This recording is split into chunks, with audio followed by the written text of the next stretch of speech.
사람이 운다는 건 사실은 어마어마한 일이다. 그는 그의 과거와 현재와 그리고 그의 미래와 함께 오기 때문이다.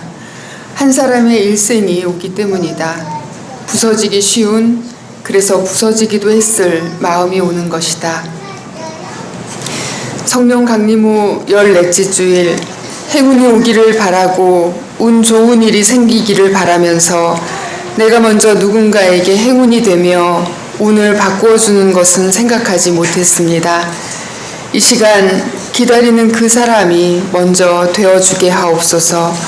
예수님의 이름으로 기도드립니다. 아멘.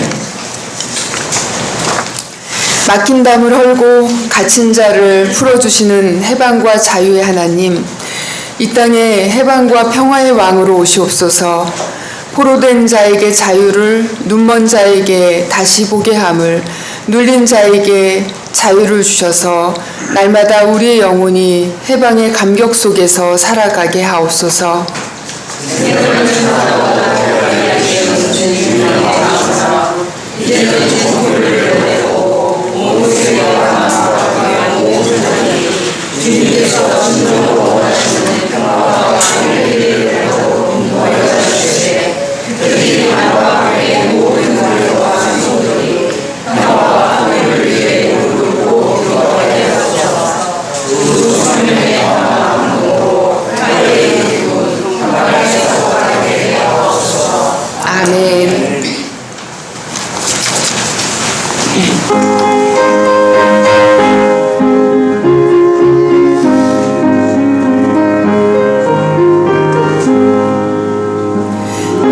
사랑하는 제 비록 깨어졌으나 어머니의 무릎 위에 앉아서 재미있게 듣던 날 그때 일을 지금도 내가 잊지 않고 기억합니다. 귀하고 귀하다 우리 어머니가 들려주시다.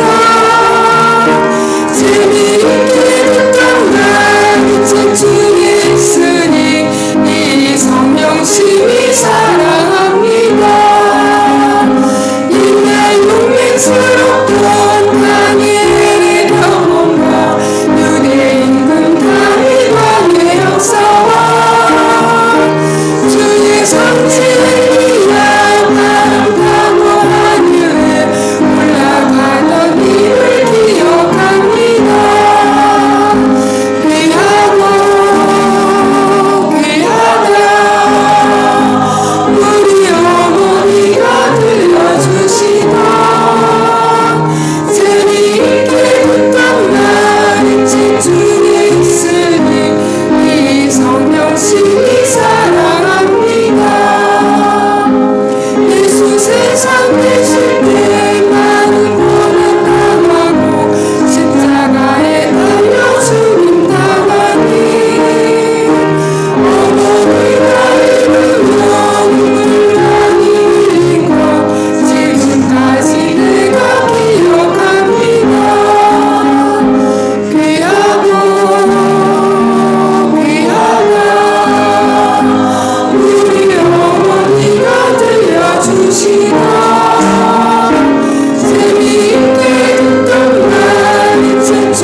자비로우신 하나님, 우리는 온 마음과 정신과 힘을 다하여 주님을 사랑하지 않았고 우리 자신처럼 이웃을 사랑하지 않았고 우리가 용서받은 것처럼 남을 용서하지 못했나이다.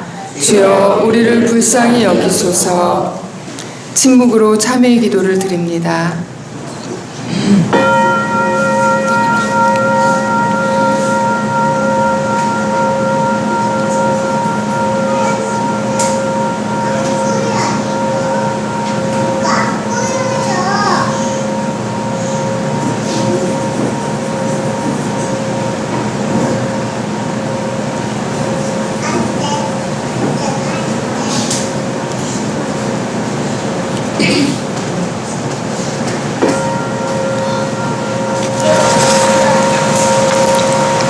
사랑과 긍휼함이 충만하신 하나님께 자비를 구합시다.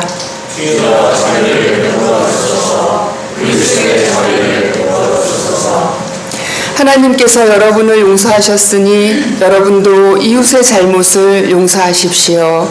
아멘.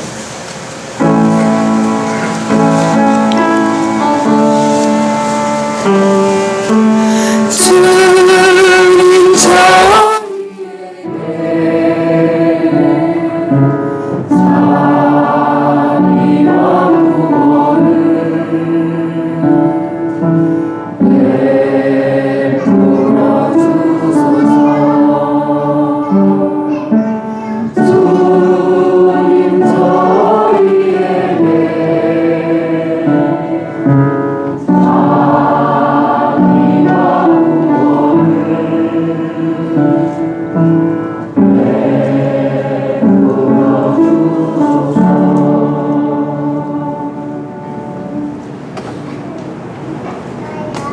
은혜로우신 하나님, 여느 해와 다르게 연일 계속되고 있는 살인적 더위 속에서도 주님의 손 외면하지 않고 주님의 뜻 기르고 따르기 위해 함께 모인 우리 동안 가족의 찬양과 예배를 기쁘게 받아 주시옵소서.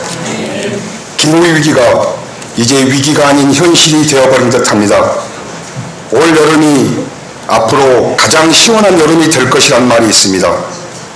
더 편하고 더 많이 갖고 더를 향한 인간의 끝없는 탐욕에 의해 하나님의 아름다운 창조물이 너무나 심하게 망가지고 있습니다. 이 위기 상황을 극복하기 위해 먼저 나선 사람들이 있고 또 이제 함께 하고자 하는 사람들이 있습니다. 앞으로 더 많은 사람들이 그리고 조금 더 일찍 기후위기를 깨닫고 모두 함께 이 위기를 극복할 수 있도록 힘과 지혜를 모아야 함을 깨우치고 행동할 수 있게 인도하여 주십시오.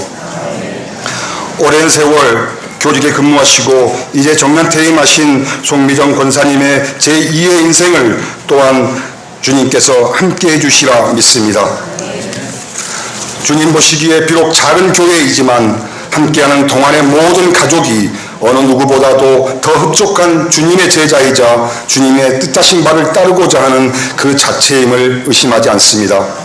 그리하여 지금 비록 주님을 찬양하고 경배하는 작은 전당이지만 이 전당이 주님의 참뜻을 이루고 주님의 세상을 완성하는 데 그 기초가 될 수 있도록 노력하고 행동하는 동안의 가족 되게 하시고 주님께서 늘 함께하여 주시옵소서. 오늘 우리에게 목사님을 통해 전해지는 주님의 말씀이 우리 모든 동안의 가족에게 은혜가 되게 하시고 그 말씀에 따라 세상을 살아가는 지혜가 되게 하여 주시옵소서. 다시 극성을 부리는 코로나를 비롯한 모든 해로운 것으로부터 우리의 건강을 지켜주시고 지금 아픔을 겪고 있는 가족들에게는 주님의 따뜻한 치유의 손으로 치유해 주시옵소서. 시간 하루하루 그 모든 것이 주님의 은혜입니다. 그 은혜를 매일매일 찬양하고 경배하는 우리 동안의 가족 되게 하여 주시옵소서. 주 예수님의 이름으로 기도합니다. 아멘.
은총의 하나님, 더위가 물러가는 처서가 지나고 나니 서늘한 바람이 그 물러난 자리를 채웁니다.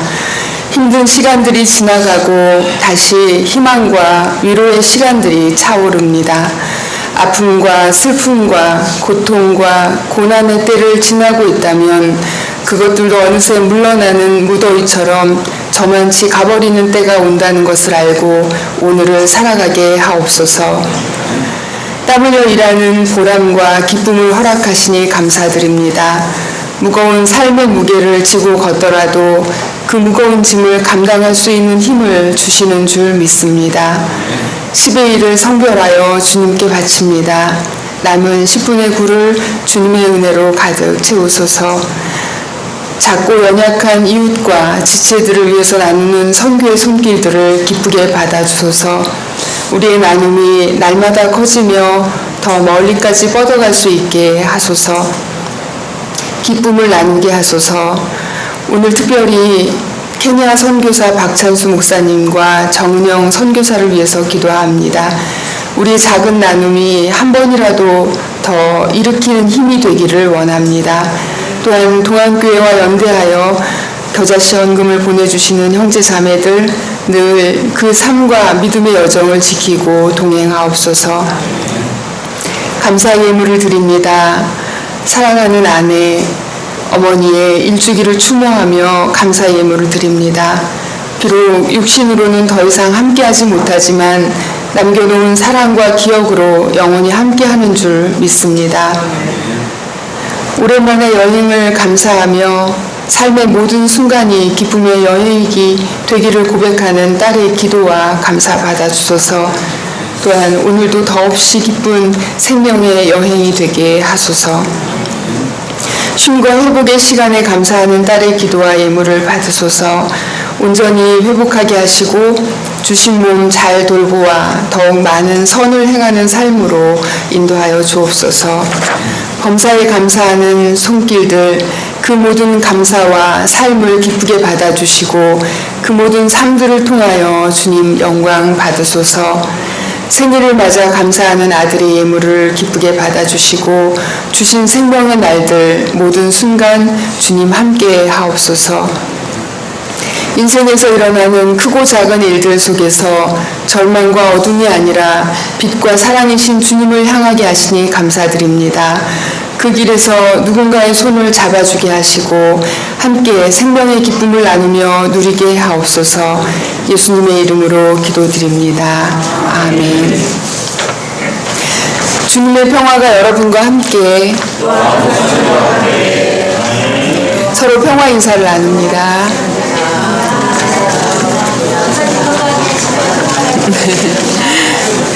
예. 감사합니다. 오늘 지난 월요일에 박주연 집사님의 아버님께서 돌아가셨는데요. 장례 잘 마치시고 오늘 어머니 정명자 집사님과 함께 박주연 쌤 오셨습니다. 위로의 마음 전해주시고 또 함께해 주셔서 감사합니다.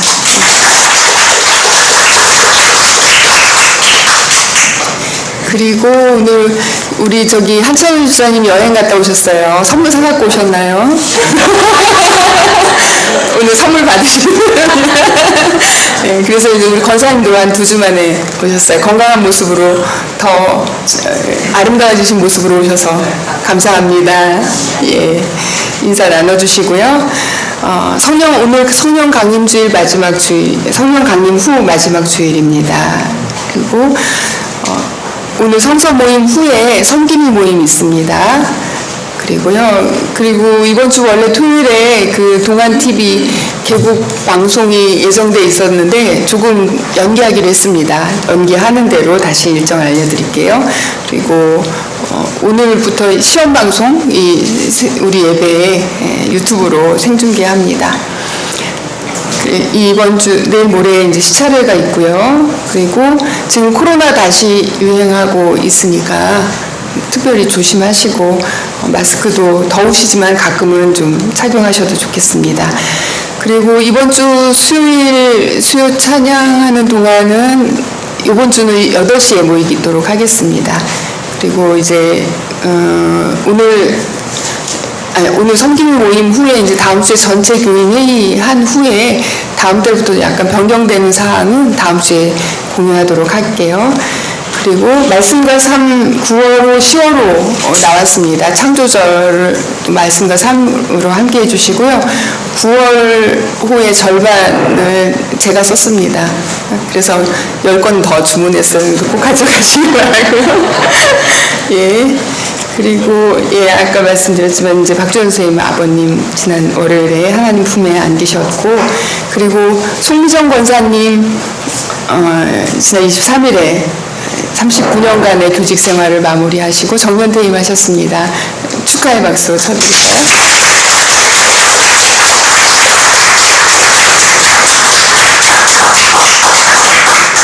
축하이기도 하고 또한 감사이기도 한 박수였습니다.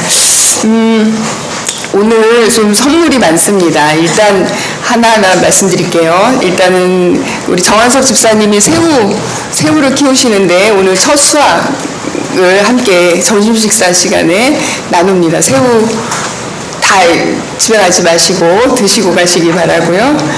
그리고 박주원 선생님 아버님 상 마치고 감사하는 표시로 선물 준비하셨어요. 그래서 받아가시고 호두과자 준비하셨고요. 그리고 송미경 권사님은 떡이랑 그리고 수건이랑 준비하셨는데, 떡은 뭐 한 분 하나씩이어도 될 것 같은데 수건은 한 가정에 하나씩, 조금 개수가 그러니까 한 가정에 하나씩 받아가시기를 바랍니다.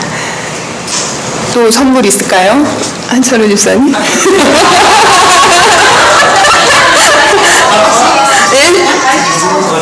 간식 사오셨어요? 사오셨네요. 네. 예.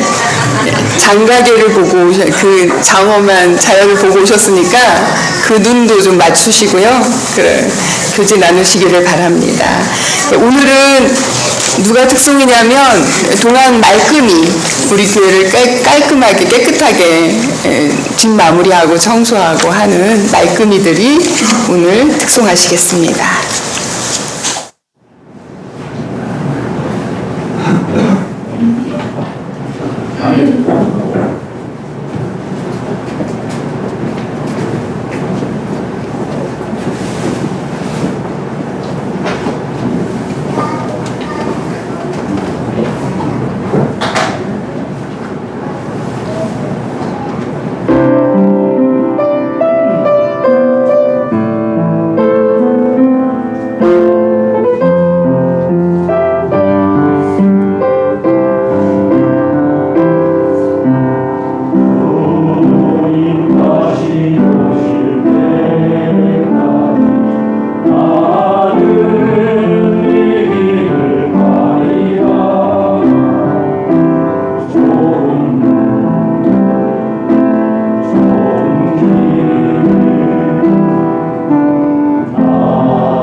감사합니다. 오늘 말씀은 디모데후서 3장 14절부터 4장 1절까지 말씀입니다.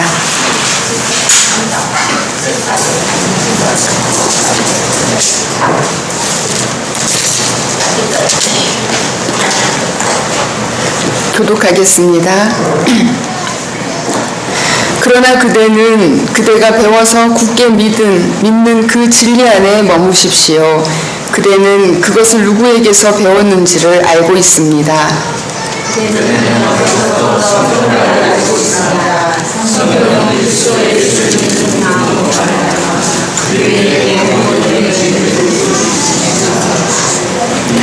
모든 성경은 하나님의 영감으로 된 것으로서 교훈과 책망과 바르게 함과 의로 교육하기에 유익합니다.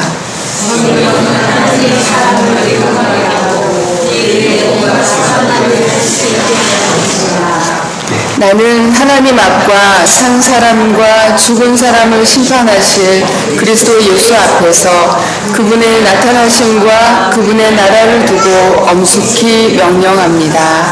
아멘.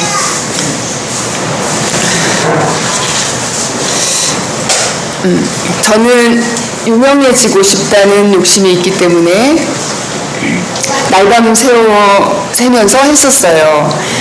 지금은 사건하면서 개인적 목적이나 유명해지고 싶다는 욕심이 아니라 공익적인 관점이 점점 커져가요. 사람이 하면서 커져가는 거더라고요. 눈물을 보잖아요. 울잖아요. 눈물 보고 불쌍하잖아요. 그러다 보면 사람은 바뀌어요. 나 같은 속물도 바뀌어요. 사람이. 벌써 10년 가까이 된 이야기입니다. 재심 사건만 맡아오다가 파산에 이른 한 인권 변호사가 1억 스토리 펀딩을 홍보하러 나온 자리에서 했던 말입니다. 고졸의 학력을 가진 이 사람은 한 번에 인생을 바꾸려고 사시에 도전을 했고 또 변호사 세계에서 유명해지기 위해서 재심 사건만 맡았다고 합니다. 그런데 그렇게 해나가다 보니까 지금은 돌이킬 수 없는 그런 인권 변호사의 길로 들어섰고 다시는 세상에서 말하는 출세의 길로 돌아가지 못하게 되었다는 겁니다. 이 사람이 바뀐 지점은 어디일까요? 일을 하다 보니까 그렇게 되었다라는 것입니다. 사람의 눈물을 보고 같이 울다 보니까 속물인 자신이 사람이 바뀌더라는 고백을 하고 있습니다. 우연히 본 어떤 짧은 동영상에서 운을 바꾸는 두 가지 방법을 어떤 사람이 말해주는데 첫째는 운동이고 두 번째는 사람이랍니다. 몸을 움직이면서 운이 바뀐다는 거예요. 그리고 무엇보다도 새로운 사람이 들어옴으로써 그를 만남으로써 내 운이 바뀐다는 거죠. 어떤 사람을 만나느냐에 따라서 내가 변하기도 하잖아요. 사람이라는 존재가 엄청난 이 에너지 덩어리이기 때문에 한 사람이 가져오는 어떤 변화라는 것은 사실은 어마어마한 것입니다. 오늘 첫 화면에 띄워드렸던 주보에도 낸 정현종 시인의 방문객이라는 시의 구절처럼 사람이 온다는 건 사실은 어마어마한 일입니다. 그는 그의 과거와 현재와 그리고 그의 미래와 함께 오기 때문입니다. 운자, 이 한자를 보면 그 뜻이 이제 옮기다 이런 뜻입니다. 뭐 운수업 이런 운전 이럴 때도 이 글자를 쓰죠. 그런데 이게 운명, 정해져 있는 것, 그래서 정체를 바꾸기 어려운 것 이런 뜻도 있습니다. 모순된 두 가지 뜻을 가지고 있어요. 운이 좋다, 운수 대통, 행운 이런 말들의 핵심에는 사실은 부지런히 움직이는 나와 또 내가 만나는 어떤 사람이 들어가 있습니다. 변화와 성장은 그것을 경험하는 사람뿐 아니라 그것을 지켜보는 사람들에게도 감동을 주죠. 사람들이 가짜로 만들어낸 어떤 이야기인 드라마나 또는 소설을 보고도 우리는 감동합니다. 그래서 눈물을 흘리기도 하죠. 유명해지고 싶었던 지극히 개인적이고 또 이기적인 욕망으로 시작한 일에서도 우리는 감동을 받습니다. 그런데 우리가 가진 이름, 그리스도인인 우리가 가진 이름은 무려 하나님, 예수, 성령입니다.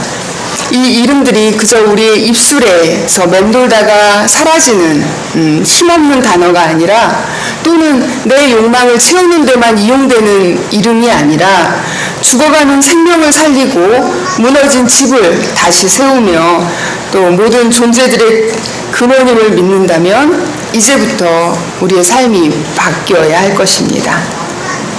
더 이상 받으려고만 하지 말고 이제 스스로에게 이렇게 묻게 되는 것입니다. 나는 감동을 주는 사람인가? 나는 감동을 주는 삶을 살려고 하는가? 그리스도인으로서 나는 누군가를 이 길로 이끌고 있는가? 나는 운을 바꾸는 사람인가? 나는 세상의 운을 지금 바꾸어가고 있는가 말입니다. 그런데 주기 위해서는 먼저 가지고 있어야 하겠죠. 그래서 우리의 충전소는 교회이고 또 성경입니다.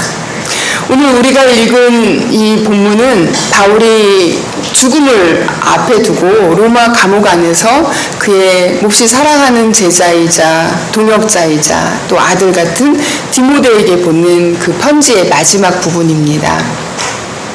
디모데의 가문과 그 어린 시절까지도 잘 알고 있는 바울이죠. 무엇보다도 디모데의 그 성장의 기초에 성경이 있었다는 것, 그리고 그것이 어떤 영향을 끼치고 어떤 힘을 발휘했는지도 알고 있다고 쓰고 있습니다. 이제 이 세상을 떠날 바울은 그 아들과 같은 디모데에게 마지막 편지를 남기는데, 자신은 떠나지만 진정으로 아버지처럼 의지해야 할 것이 무엇인지에 대해서 말해줍니다. 16절에 모든 성경은 하나님의 영감으로 되었다. 우리 옛날 성경을 잘 외우는 구절인데 하나님의 감동으로 쓰여졌다. 그래서 이 하나님의 영감 또는 하나님의 감동이라고 하는 이 표현은 헬라어로는 테오푸누스토스라고 합니다. 이 말은 하나님을 뜻하는 테오와 숨을 쉰다라는 말에 푸네오가 합쳐진 말인데요. 그런데 여기에서 이 숨을 쉰다라는 이 헬라어 단어는 고르고 편안한 숨, 우리가 숨 쉬잖아요. 그런 숨인 푸시코라는 단어와는 다르게 어떤 숨이냐면 거칠게 쉬는 숨을 뜻합니다. 인공호흡을 할 때의 숨을 떠올려 보십시오. 인공호흡을 할 때는 그 죽어가는 생명을 살리기 위해서 그 숨이 거칠고 또 강렬해야 합니다. 그 숨은 우리가 평소에 쉬는 그런 숨이 아닙니다. 여러분 중에 평상시에 자기 숨소리 이렇게 들으면서 사시는 분 계십니까? 평상시에 내 심장 박동 소리 들으면서 사시는 분 있습니까? 평상시에 숨은 들리지도 또 느껴지지도 인지되지도 않습니다. 그리고 그래야 살고요. 그것이 계속 들리면 노이로제 같은 거 걸리겠죠. 그러나 목숨이 꺼져갈 때는 호흡이 가빠집니다. 마찬가지로 꺼져가는 목숨을 살릴 때도 아주 거칠고 센 호흡이 필요합니다. 그 숨만이 꺼진 숨을 다시 일으킬 수 있기 때문입니다. 성경에 깃든 이 하나님의 영감, 하나님의 감동, 하나님의 숨인데 그런 숨입니다. 살리는 숨입니다. 테오푸니스토스, 하나님의 숨, 이 한 단어 속에 우리가 보는 성경의 목적이 표현되어 있습니다. 무엇일까요? 살리는 것, 바꾸는 것, 변화시키는 것입니다. 그런데 여러분은 그 성경을 어떤 마음으로 읽고 있습니까? 말씀을 어떻게 듣고 있습니까? 그저 혹시 내 마음을 위로해주는 말씀, 보면 기분 좋은 말씀, 또는 오늘의 운을 점쳐보는 그런 말씀, 그저 좋은 교양의 말씀 정도로 듣고 있지는 않은지요. 죽어가는 내 생명을 살리는 말씀이 아니라 내 귀를 즐겁게 하는 말씀 정도로 우리가 이 세상을 살아갈 때 옆에서 속삭여주는 그런 개인 교사처럼 삼고 있지는 않나요? 또 때로는 내 행위를 합리화시켜주는 수단으로 전락시키고 있지는 않은가요? 말씀은 죽어가는 생명의 새로운 호흡, 거친 숨을 불어넣어서 우리 안에서 그 숨이 잠자던 죽어가는 꺼져가는 내 숨이 다시 살아나도록 하는 것입니다. 먼저 말씀으로 내 삶이 변화되고 살아난 경험, 그 경험이 있어야 그 말씀의 절박함을 전할 수 있습니다. 오늘 말씀 14절에서 디모데에게 14절 말씀에 그가 배워서 굳게 믿은 그 진리라고 했는데, 배워서라는 말의 원래 뜻은 경험해서, 그가 그 삶에서 깨달아서라는 의미를 가지고 있습니다. 그러니까 그 경험이 있어야만 그 말씀의 절박함을 전할 수 있다는 것입니다. 그냥 좋은 것으로는 부족하다는 것입니다. 그냥 좋은 것은 다른 사람에게도 있으니까요. 그러나 절박한 것, 절대적인 것은 나만 알고 있을 수가 없다는 것이죠. 전하지 않을 수가 없는 것이죠. 왜냐하면 그것은 살리는 것이니까요. 하나님께서 성경에 불어넣으신 숨은 일상의 평온한 숨이 아니었습니다. 절박한 상황에 긴박하고 거친 숨이었습니다. 성경은 하나님의 영감으로 된 것이다. 하나님의 감동으로 쓰여진 것이다. 이 말은 단지 처음 쓰여질 때만이 아니라 이 말씀을 읽을 때도, 읽힐 때도, 또 그 말씀을 들을 때도, 그리고 그 말씀을 전파하는 그 모든 전체 과정에서 하나님의 영감이, 하나님의 숨이 함께 한다라는 뜻입니다. 그 성경을 바로 교훈, 책망, 바르게 함, 의로 교육함, 그리하여 온갖 선한 일을 할 수 있게 하는 힘으로 채우고 있기 때문입니다. 즉 그냥 책이 아니라, 말이 아니라 삶이 되어야만 하고 삶이어야 한다, 이런 말씀입니다. 하나님의 영감으로 된 성경은 그것을 읽는 사람들의 삶을 그래서 변화시키는 것입니다. 변화가 일어나지 않으면 그것은 그냥 생명이 없는 동물의 가죽 또는 파피루스, 오늘날은 종이와 잉크로 된 물질에 불과하겠죠. 여러분에게 성경은 어떻습니까? 여러분에게 살아있는 말씀, 또 오늘도 나를 살리는 하나님의 숨입니까? 바울은 디모데를 아들이라고 불렀습니다. 그리고 그 할머니, 디모데 할머니 로이스와 어머니 유니게의 믿음이 디모데에게 전해졌다라는 것을 알고 있었습니다. 그 믿음이 전해진 과정에 성경이 있었을 것입니다. 교훈과 책망, 바르게 함과 의로 교육하기에 충분한 그런 교재로 그의 곁에 있었겠죠. 교훈과 책망이 같이 갑니다. 그리고 바르게 함이라는 말은 틀린 것을 고쳐준다라는 것을 말하죠. 그래서 이 말의 헬라어에는 똑바로 세운다라는 그런 뜻이 있습니다. 지난번에 등 굽은 여인의 몸이 그가 다시 폈다라고 했을 때 그 같은 뜻입니다. 건물을 다시 짓다, 또 집을 다시 짓다, 이런 뜻입니다. 교육을 뜻하는 헬라어는 파이데이아인데 이 말은 어린이를 뜻하는 파이스에서 왔습니다. 즉 어린아이를 성숙한 어른으로 키워내는 그런 과정을 교육이라고 하잖아요. 성경은 한 영혼들을 의로 교육하고 훈련하기에 유용하다라는 것입니다. 사실 우리는 모두 영적으로 그냥 아이입니다. 우리에게 바로 그래서 이 교육이 필요한 것입니다. 교육의 목적이 있죠. 17절은 16절의 일련의 그 과정이 향하는 그 목표를 말해주고 있습니다. 성경으로 교훈과 책망과 바르게 함과 의로 교육하여 어떤 사람을 만들어내는가 하면 바로 하나님의 사람을 만들어낸다는 것입니다. 하나님의 영감으로 된 성경으로 양육된 사람이 바로 하나님의 사람인 것입니다.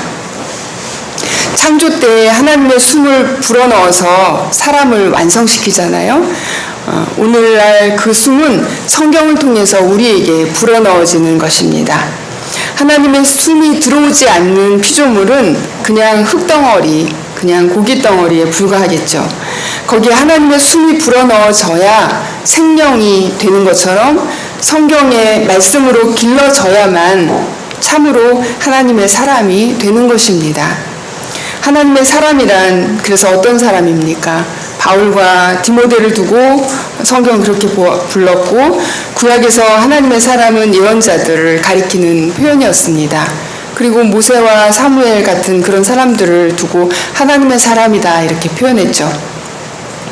이 사람들은 어떤 사람들이냐면 하나님의 일을 대신 행하는 그런 유능한 사람들이었습니다. 그래서 새 번역은 유능이라는 단어를 사용해서 번역을 한 것 같습니다. 더 널리 알려진 번역은 온전하게 하고입니다. 성경은 우리를 온전하게 만드는 것입니다. 그리하여 그 온전함으로 다음 일을 행하는 것인데, 이것이 이제 결론인데 이것입니다. 이 하나님의 사람이 행할 일은 바로 온갖 선한 일을 할 수 있게 하는 것입니다. 온갖 선한 일을 하는 것, 이것이 성경의 최종 목적이 여기에 있습니다. 선행이란 하나님의 뜻을 실천하는 것이겠죠. 착한 일 했다고 칭찬받는 그냥 그런 정도가 아닙니다. 선행은 성경으로 양육하는 최종 목표입니다. 그 일이 사람에게 주어졌고 그 길을 간 사람들, 하나님의 사람들이 걸어간 길이 있습니다.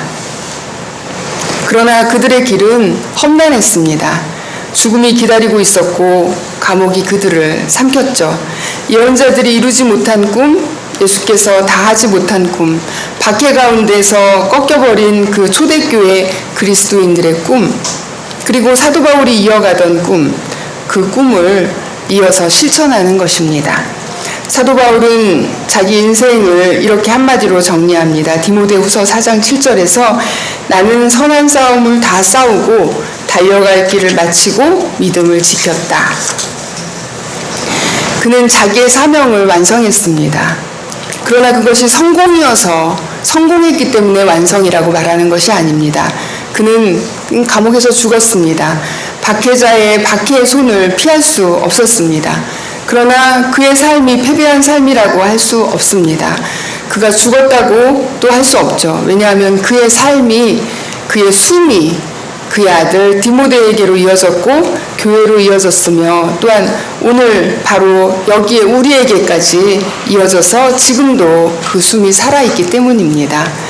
마찬가지로 예언자들도, 예수도, 제자들도, 초대교회 그리스도인들도 그 몸은 비참하게 죽어갔지만 그들의 숨은 하나님의 세상을 살려왔다라는 것을 우리는 압니다.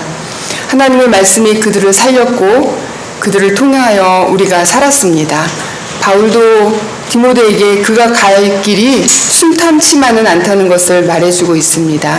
4장 5절에서 그러나 그대는 모든 일에 정신을 차려서 고난을 참으며 전도자의 일을 하며 그대의 직무를 완수하십시오. 바울이 디모데에게 그의 할 일을 명령이라고 표현하고 있습니다. 그런데 4장 1절에서 이 명령하다라는 단어의 속뜻은 증언하다라는 말입니다. 4장 1절에서 엄숙히 명령하다로 번역된 이 단어 안에는 증언하다, 증거가 되다, 또 순교자, 증인을 뜻하는 마르티스라는 뜻이 어원에 들어가 있습니다. 증언이 명령이 된 것입니다. 무슨 말인가요? 그 명령은 바울이 말로 하는 그런 해라 마라의 명령이 아니라 디모데 그 내면에서 저절로 일어나는 자기 명령이 되는 것입니다. 명령이 강압적인 것이 아니라 진정으로 힘을 가지려면 그것은 스스로 하겠다는 그 마음이 일어나야만 한다는 것이고, 바울의 증인된 삶은 그 제자 디모데에게는 명령이 됐다는 것입니다. 그가 직접 보고 경험하고 깨달은 진리와 복음은 이제 그의 제자를 통해서 이어져 나가야 합니다.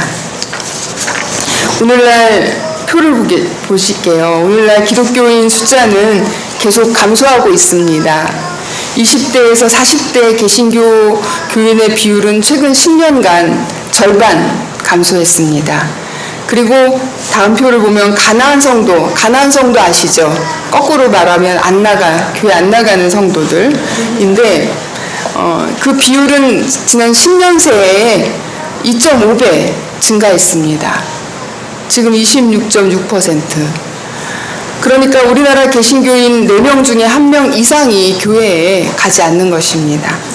청소년으로 내려가면 더 심각한데 청소년 인구 중에 종교인 자체의 비율이 모든 종교를 통틀어서 내가 종교를 가지고 있다라고 말하는 아이들이 27.6%, 개신교는 그 중에 13.6%입니다.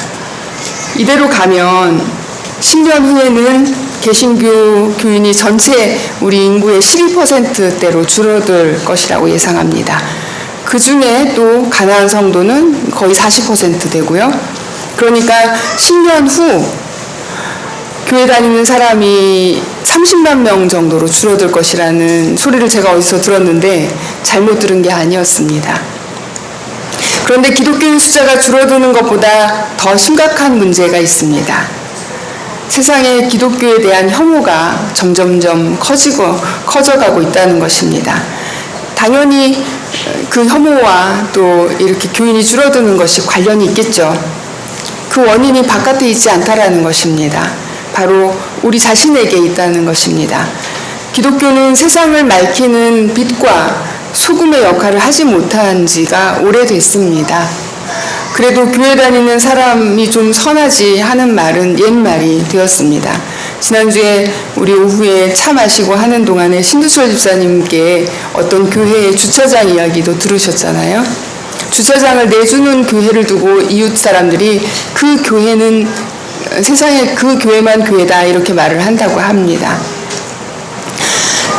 교회 다니는 사람이 더해 라는 말 우리 현주소이고, 그래도 우리 교회는 아니야, 우리 교회는 괜찮아 라는 말 다 모든 교회들이 그렇게 생각할 거예요. 여러분도 그렇게 생각하시잖아요. 그래도 좋은 교회도 있어 라는 말이 그 힘을 완전히 잃어버릴 날이 멀지 않아 보입니다. 이런 상황이기 때문에 우리의 목표는 더욱 선명하고 우리의 거쳐가야 될 과정 역시 분명합니다. 왜 이렇게 되었을까요? 우리는 이것을 두고 깊이 고민하고 그리고 우리의 과제로 여기고 기도해야 합니다. 그 원인이 바로 우리에게, 바로 우리 교회에게, 나 자신에게 있기 때문입니다. 우리가 말씀을 잘못 듣고 있기 때문이고 잘못 전하고 있기 때문입니다. 아마도 줄어든 수만 명은 다른 종교로 가거나 종교를 버리거나 했겠지만 또 더 다수는 신천지 같은 그런 이단으로 갔을 것입니다. 삿된 것을 구분할 줄 모르는 저들조차도 더 이상 교회에 하나님의 말씀이 없다라는 것을 알아차린 것은 아닐까 싶습니다. 믿음 없는 제자를 먼저 알아보았던 귀신들처럼 말이죠. 하나님의 숨, 거칠게 살려내는 그 숨이 절실합니다. 이렇게 된 것은 성경 말씀대로 실천하는 사람이 없어졌기 때문입니다. 말씀대로 살아가는 사람이 없어졌기 때문입니다. 그보다 먼저 성경을 교훈과 책망과 바르게 함과 의로 교육하는 데 사용하지 않고 욕망을 부추기고 싸움과 혐오를 부추기며 자기 중요성만 내세우며 죄악을 합리화하는 데 이용하는 교회와 목회자와 교인들이 그 자리를 채우고 있기 때문입니다. 성경은 왜곡되고 오용되고 있습니다. 바울은 디모데후서 4장 3절에서 때가 이르면 사람들이 건전한 교훈을 받으려고 하지 않고 귀를 즐겁게 하는 말을 들으려고 자기네 욕심에 맞추어서 스승을 모아들일 것이라고 경고했습니다. 그가 마치 오늘 2024년도 대한민국 교회들로 와서 우리의 현실을 보고 말하는 것처럼 느껴집니다. 이 경고는 2000년 전 디모데가 들을 말이 아니라 오늘 우리가 들어야 할 경고입니다. 우리가 바로 진리는 듣지 않고 꾸민 이야기에 귀를 기울이고 있기 때문입니다. 하나님의 거친 숨이 필요하죠. 우리의 가늘어진 숨은 언제 끊어질지 모릅니다. 하나님의 말씀이 우리의 심장을 자극하고 거친 숨이 우리의 막혀가는 숨구멍을 뚫어야 합니다. 문자가 발명되기 전까지는 성경은 문자가 아니라 구전으로 전해졌습니다. 양피지와 파피루스가 생겼을 때에도 그것은 매우 귀했기 때문에 하나님 말씀은 이렇게 전체 회중이 함께 모였을 때 그 자리에서만 들을 수 있는 것이었습니다. 집집마다 아니 개인마다 성경을 이렇게 가지는 세상이 된 것은 몇백 년 되지 않았습니다. 제가 어릴 때만 해도 이 성경이라는 건 몹시 비싼 물건이어서 몇 달 동안 용돈을 모아야만 가질 수 있는 것이었고 학교를 졸업할 때나 교회에서 선물로 받을 수 있는 것이었어요. 지금은 제가 가진 성경책만 해도 대여섯 권이 되는 것 같습니다. 여러분도 그렇죠? 그러나 이제는 그때처럼 귀 기울여 듣지 않습니다. 읽을 줄 아는데도 잘 읽지 않습니다. 그저 주일날 1시간 몇 개의 구절로 된 설교 말씀을 듣는 것으로 만족합니다. 여러분, 그것이 우리의 삶을 바꿀 수 있을까요? 우리의 꺼져가는 영혼의 숨을 쉬게 할 수 있을까요? 하나님이 얼마나 더 큰 숨으로 생명을 불어넣어야 교회가 다시 생명의 공동체로 인류의 희망으로 돌아갈 수 있을까요? 예수님이 돌아가시고 이어서 제자들과 사도들은 박해의 시대를 건너야 했습니다. 그리고 그들은 모두 죽었습니다. 중세 천년의 역사는 암흑기라고 부르죠. 그 암흑기에 무슨 일이 벌어졌나요? 참된 신앙인들은 온갖 비참한 형틀 속에서 목숨을 잃었습니다. 중세가 끝나고 이성의 시대에 접어들자 성경은 다시금 그 이성을 설득시켜야 했습니다. 그러면서 하나님의 말씀은 힘을 잃어갔습니다. 하나님의 숨으로 이루어진 성경을 과학의 틀 안에서 해명하려 했으니까요. 그렇지만 그 기나긴 무지와 박해와 무자비와 모리성의 시대를 거치면서도 하나님의 말씀은 살아있었습니다. 아무리 기독교가 혐오의 대상이 되고 세상에 해악을 끼치는 그런 집단으로 몰락하더라도 그 생명은 끊어지지는 않을 것입니다. 그 생명의 근원은 하나님께 있고 그 생명을 수많은 증인들이, 순교자들이 목숨값으로 샀기 때문입니다. 이 절망을 이기는 힘은 성경의 논리도 아니고 성경이 얼마나 사실이냐도 아니고 과학성은 더더욱 아닙니다. 오직 진리가 갖는 힘이고 하나님의 숨, 하나님의 사랑에 갖는 힘입니다. 성경은 우리 손에 들린 종이로 된 책 아닙니다. 성경은 하나님의 숨으로 숨쉬며 그 말씀대로 살아가는 바로 그 사람, 하나님의 사람입니다. 그 말씀을 삶으로 증언하는 증인이 바로 우리들이죠. 교회가 바로 그 숨을 충전하는 충전소입니다. 그저 우리 숨만 부지하는 것으로, 내 숨만 부지하는 것으로는 부족합니다. 하나님의 거친 숨을 이제 우리가 이 세상에, 우리나라에, 한국 교회에, 우리의 미래에 불어넣을 수 있기를 바랍니다. 그러니 하나님의 말씀을 주일날 한 번의 예배에서만 찾지 마십시오. 매일매일 삶 속에서 찾아서 읽으십시오. 말씀의 증거가 되십시오. 하나님의 말씀은 우리가 살아가는 세상, 하나님이 사랑하셔서 살리고자 한 그 세상, 하나님께서 변화시키고자 했던 그 세상에 있습니다. 하나님의 숨을 쉬고 살아가는 하나님의 사람들이 끝없이 실패하면서도 죽어가면서도 이어간 바로 거기, 바로 여기에 있습니다. 감옥에서 곧 죽음을 맞을 바울이 사랑하는 아들 디모데에게 이 길을 피하라고 하지 않고 그의 뒤를 이으라고 이 마지막 편지를 씁니다. 교우 여러분, 우리는 그 뒤를 잇고 있습니까? 그리고 우리 자녀들에게, 우리 후손들에게 그 뒤를 이으라고 엄숙히 명령하고 있습니까? 성령 강림절 마지막 주일입니다. 자꾸 하다 보니까 점점 공익적 관점이 커지고 이웃의 눈물을 보면서 같이 울다 보니까 속물도 의로운 사람으로 바뀌더라는 한 그 인권 변호사처럼 우리 앞에 있는 이 말씀을 듣고 읽고 실천하다 보면 우리도 하나님의 사람으로 바뀌어 있을 것입니다. 우리가 주일 오후 모임에서 나누는 성서 모임에서 말씀을 어떻게 살아보았는지 우리 나누고 있습니다. 그래서 그 과정을 통해서 말씀이 육신이 되는 것입니다. 여러분이 말씀의 증인이 되어가는 것입니다. 좋은 사람을 보면 좋은 사람이 되고 싶어지는 것처럼 그런 우리를 보면서 그리스도인이 되고 싶어지는 이웃들이 생겨날 것입니다. 다른 교회가 아니라 우리 교회가, 다른 사람이 아니라 바로 내가 그 일을 할 하나님의 사람입니다. 오늘 말씀 가운데 들려주시는 하나님의 음성을 묵상합시다.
평안히 가십시오. 자유롭게 사십시오. 하나님의 숨의 통로가 되십시오. 그 숨으로 먼저 살고 그 숨으로 다른 생명을 살리는 삶을 사십시오. 말씀의 증거가 되십시오. 여러분의 삶으로서 하나님의 말씀을 선포하십시오. 말씀이 삶이 되게 하십시오. 하나님의 사람으로 사십시오. 지금은 모든 성경을 통하여 교훈과 책망과 바르게 함과 의로 교육하여 마침내 온갖 선한 일을 할 수 있게 하시는 예수 그리스도의 은혜와 하나님의 사랑과 성령의 교통하심이 동안교회의 모든 주의 사람, 하나님의 사람들 위해 지금부터 영원히 함께 하시기를 간절히 축원하옵나이다. 아멘.